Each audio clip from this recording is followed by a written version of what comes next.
ঠিক এই মুহূর্তে কোনো এক কিবোর্ডের সামনে বসে একজন ডক্টর টাইপ করতেছে একটা ফেলোশিপের জন্য। বাট তার ইন্টেনশন আর না ফেরা। একজন ইঞ্জিনিয়ার একটা টিকেট নিচ্ছে কিন্তু সেটা ওয়ান ওয়ে। উদ্দেশ্য একই, না ফেরা। একজন শিল্পপতি তার ফ্যাক্টরি শাট ডাউন করে দিচ্ছে।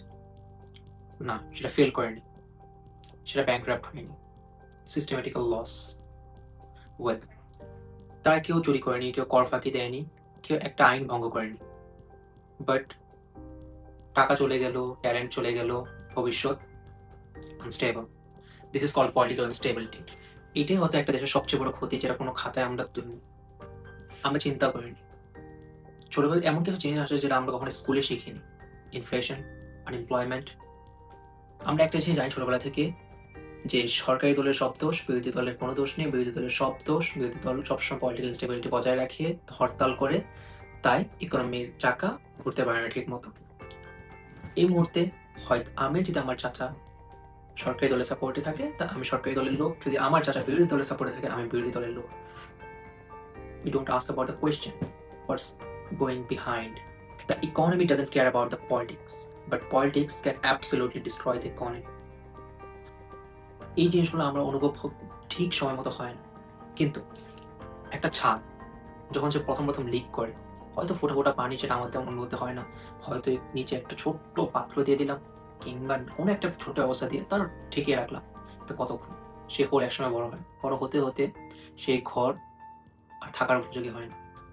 ঠিক একইভাবে একটি পাহাড়কে একটু একটু করে যদি কাটতে থাকি, প্রথম মনে হবে এত বিশাল পাহাড় একটু একটু করে কাটা হচ্ছে, কি আর খুবই।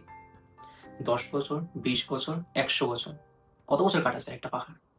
ঠিক এরও যেমন একটা নিঃশেষ আছে, ইকোনমির টার্মসেও এটা বলে zombie effect.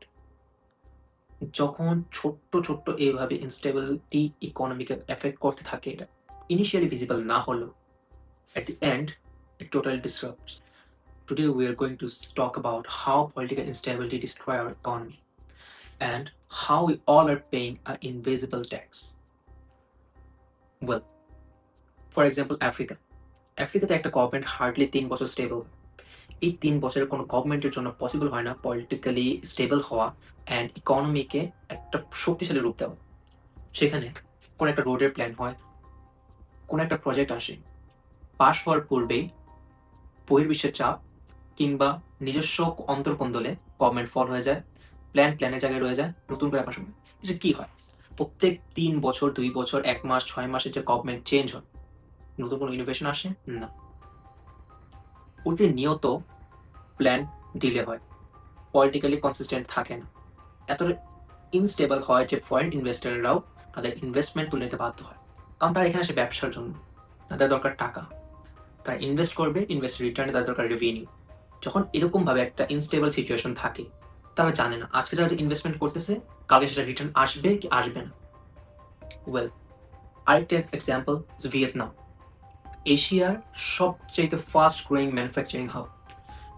All around the world investors are investing there. কেন?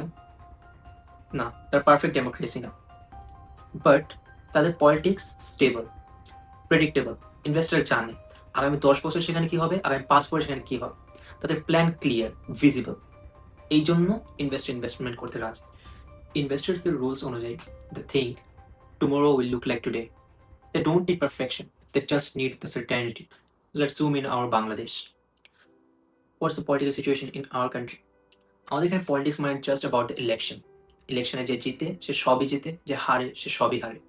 এবং যে হারে তার উদ্দেশ্য একটাই, যে নিজেকে প্রমাণ করা সে যোগ্য ছিল, এবং এটা প্রমাণ করতে সে কি ডাকে, হরতাল ডাকে তার কর্মী সমর্থক তিনি। ইকোনমিকে স্টেবল করে দিতে চায়, যাতে গভর্নমেন্ট ফল করে এনি হাউ, তাদের চিন্তা দেশ থাকে না। ঠিক এভাবেই সরকার তার কোনো ব্যর্থতা সেটা ঢাকতে সবসময় বিরোধী দলের উপরে দোষ চাপায়। এভাবে আমি ভালো সে খারাপ, সে খারাপ আমি ভালো, ও আমার থেকে খারাপ। এই গেমের মধ্যে সিভিলিয়ানসদের লাইফ বিকামস হেল। সো একজন খুলনার ব্যবসায়ী, একজন গাজীপুরের চাকরিজীবী, একজন চট্টগ্রামের student, they all are paying a tax, the invisible tax.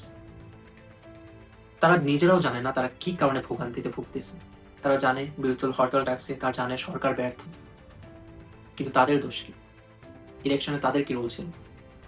না, they don't know about that. তাদের চিন্তা শুধু একবেলা খাবার জোগাড় করা, পরের বেলা রেন্টের কথা চিন্তা করা, বাচ্চাদের স্কুলের ফিস, ওয়াইফের ট্রিটমেন্ট, অসুস্থ বাবা-মা।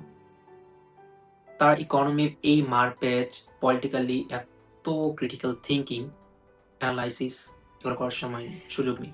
ঠিক এই সুযোগেই আমাদের দেশের স্মার্ট পলিটিশিয়ানরা সিভিলিয়ান্স লাইফ নিয়ে খেলে। বাট তারপরেও বাংলাদেশ ইকোনমি গ্রো করতেছে, অ্যান্ড ইটস ট্রু, এটা গ্রো করতেছে, আমাদের জিডিপি প্রতিনিয়ত বাড়তেছে। ওই যে বললাম দ্য জম্বি এফেক্ট, এটা এখনো দেখা যাইতেছে না, কিন্তু ভিতরে ভিতরে এটা ক্ষত হতে হতে খুব শীঘ্র এটা প্রকাশ পেয়ে যাবে। Regularly the smart people's R living. কি দোষ দেবেন দাদা? আজকে যারা এখানে একটা ছেলে ইঞ্জিনিয়ারিং করতেছে, যে কালকে জানে না সে জব পাবে কিনা, যে একটা বিজনেস প্ল্যান করতেছে, সে কালকে জানে না যে তার লাইসেন্স কোন প্রক্রিয়া বাজেয়াপ্ত হবে। জাস্ট তার ফ্যামিলির কেউ একজন সেই দলের রাজনীতি করে, এই জন্য তার যে কোনো একটা বিজনেস শাটডাউন হয়ে যেতে পারে without violating any law. So এই কারণে the smart businessmen, the smart engineers, the smart doctors, all are trying to leave. না, তার স্বার্থপর না। এই ইনস্টেবিলিটি শুধু ইকোনমিকে স্টপ করে না, কোম্পানি মেশিনগুলোকে স্টপ করে না, রোডের গাড়িগুলোকে স্টপ করে না, স্টপ করে ড্রিমকে। এখানে অ্যাম্বিশন, লাক্সারি মনে হয়।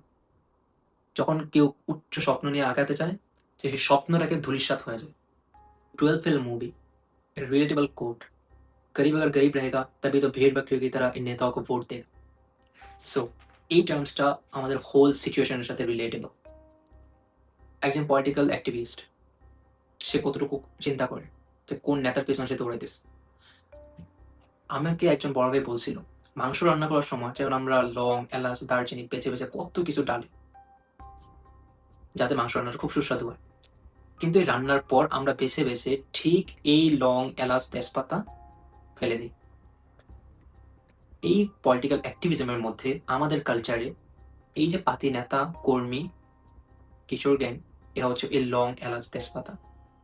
আজকে নেতারা এদেরকে দিয়ে অপকর্ম করে পলিটিক্যালি ইনস্টেবিলিটি ক্রিয়েট করতেছে, বাট কালকে যখন এদের একটা রাইটসের ইস্যু হবে, তার ঘরের ওয়াইফের চিকিৎসা লাগবে, তার সন্তানের প্রপার শিক্ষা লাগবে, সেই নেতা কোনো রেসপন্সিবিলিটি নেবেন। নেতার সন্তান ইউকে, ইউএসএ, কানাডাতে আছে, বাট যে তার কর্মী, তার সন্তান ওই প্রাথমিক বিদ্যালয়ে অতে আম পড়তেছে। দিস ইজ হাউ আর গরিবস আর ট্রিটেড। ওয়েল, কি হয়, সরকার যখন ঋণ নিয়ে বোঝা জনতার উপর চাপিয়ে দেয়, ওয়াদা করা প্রজেক্টগুলো টাইমে ডেলিভার করতে পারে না, এবং ধীরে ধীরে সিস্টেম নিজেকে খাওয়া শুরু করে দেয়। এই সবগুলো বিষয়ে বিস্তারিত আলোচনায় আমরা নেক্সট পার্টের দিকে আগাচ্ছি। Then let's stay connected, let's stay together, let's think together.